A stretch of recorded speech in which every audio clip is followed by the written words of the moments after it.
Salut les amis, bienvenue sur la chaîne Présente Auto. Donc je vous présente aujourd'hui cette petite puce toute mignonne qui s'appelle Toyota Yaris, donc vous connaissez tous, un best-seller de la marque, donc qui s'est vendu à plusieurs centaines de milliers d'exemplaires à travers le monde depuis les années 90 pour la toute première qui est sortie dans les années 90. Donc là on est sur un modèle 2018. Ils viennent de sortir un modèle 2020 donc qui a été totalement repensé, donc ils sont repartis d'une feuille blanche. Ça c'est un restylage des véhicules de la série précédente, dira-t-on. Donc voilà pour la face avant ce que ça donne. On a cette bouche béante dans le pare-choc, cette face avant très agressive. C'est tout mignon parce qu'elle est toute petite, en même temps ils y ont fait cette espèce de gros pare-choc qui lui donne un air méchant. Donc c'est assez rigolo. On a ces tout petits rétros avec le petit rappel de clignotant tout au bout. Voilà. Donc le 3/4 avant ça donne ça. On a des toutes petites roues qui correspondent donc au tout petit véhicule qui est cette petite Yaris. Oh, c'est du 15 quand même les roues, hein. On est en 175 par 15. Donc là on est sur une version 4 portes. Voilà. À l'arrière, ça donne ça. Elle est très sympa, hein. Donc ça, c'est un modèle de moyenne gamme, hein, qui nous a été gentiment prêté par ID Carrosserie. Hein, c'est un indépendant qui est sur les alentours de Nice, sur la commune de Gatière. Donc on remercie ID Carrosserie de nous avoir permis de réaliser cette vidéo. Donc voilà ce que ça donne pour cette petite Yaris niveau carrosserie. Alors à l'intérieur, ben c'est plutôt pas mal. C'est plutôt pas mal les amis. Mettez un petit pouce bleu si vous aimez l'intérieur de cette petite Yaris. Donc on a un intérieur bicolore, noir et gris, hein, avec un plastique dur sur les hautes portes. Et ici on a une espèce de simili-cuir moussé. Donc c'est assez agréable au toucher. Ici on a un petit bout de tissu noir. Donc voilà les lèvres-vitres, condamnation des portes. En bas on a un petit cerclage noir brillant autour de l'enceinte. Puis on a ce tableau de bord qui est quand même assez sympathique pour une petite citadine. Avec un petit rangement ici qui va pouvoir vous permettre de ranger, de poser par exemple votre téléphone. Ce petit volant sympathique aussi, en cuir avec surpiqûre gris clair. Un petit peu de piano black ici, sur les contours de volant. Donc assez sympa. On va rentrer à l'intérieur.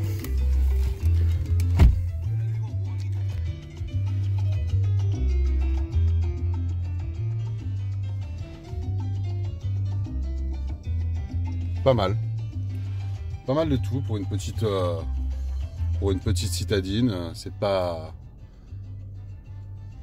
dégueulasse. Alors, on a les commandes de clim ici. Donc la soufflerie.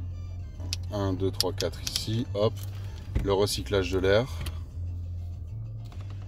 Et le réglage pour aller plus vers le chaud ou vers le froid avec le dégivrage arrière qui est là. On a une boîte à gants relativement petite. Des grands vide-poches ici dans la porte. Et des petits vide-poches ici qui servent en même temps d'accroche pour fermer la porte. Voilà le compteur. Elle a 16 000 km, hein, elle a un an et demi, elle est toute neuve encore. Donc les sorties d'air, pas mal du tout aussi je trouve. Au niveau de la qualité, ça a l'air pas mal. Bon, il faut pas y aller comme un bourrin je pense. Voilà, donc là on ferme, là on ouvre, et après tu règles ton orientation comme ça. Voilà, les amis, dites-moi ce que vous en pensez en commentaire. Donc ça c'est une petite caisse que vous allez toucher neuve. Je crois que les concessionnaires ils en ont immatriculé là en fin 2019. Ils en ont immatriculé une chier, donc là ils déstockent. Donc c'est un petit truc que vous allez toucher aux alentours de 10 000 balles, neuf. Donc avec le petit 3 cylindres essence 1 litre de 70 chevaux. Donc si vous habitez en colline, évitez ce moteur. Je vous le déconseille fortement parce qu'il n'a aucune reprise. Après, si c'est pour faire de la ville et de l'autoroute, ça suffit largement. Vous mettez la 5 et le régulateur à 110, ça suffit largement. On va filmer un petit peu les sièges, qui sont aussi assez sympas. On a un dégradé de couleur, donc on part du noir, avec après un petit gris foncé, un gris alu, on finit vers un blanc cassé, avant d'arriver à l'appui-tête. Donc ils ont travaillé le style quand même chez Toyota, même sur une petite citadine, ils ont travaillé le style. Ça a le mérite d'être souligné quand même. Donc à l'arrière, on va voir ce que ça donne. Eh ben c'est plutôt pas mal. C'est plutôt pas mal. Je fais 1m75. Bon, j'ai le... Je touche la tête là, je touche le plafond.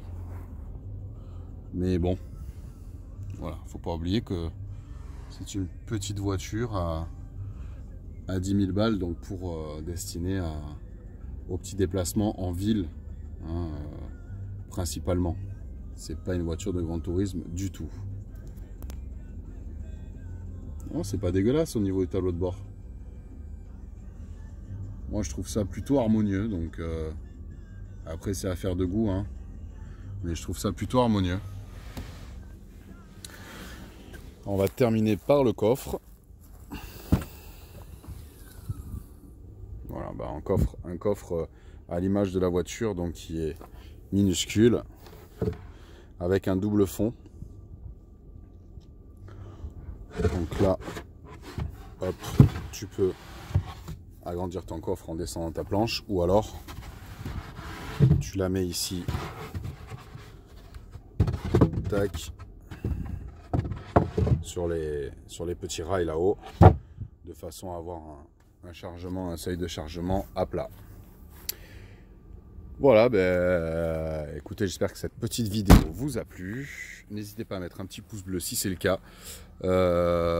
Merci beaucoup à ID Carrosserie de nous avoir permis de réaliser cette vidéo. Carrosserie qui est d'ailleurs à recommander. Très commerçants ces gens-là, il faut les faire travailler les amis. Donc si vous êtes sur la région niçoise, n'hésitez pas. Le numéro il est juste là. Appelez-les, faites faire un petit devis. Vous serez toujours très bien reçus et le travail, rien à dire. Allez, à très bientôt sur la chaîne. Gros bisous les amis, bye.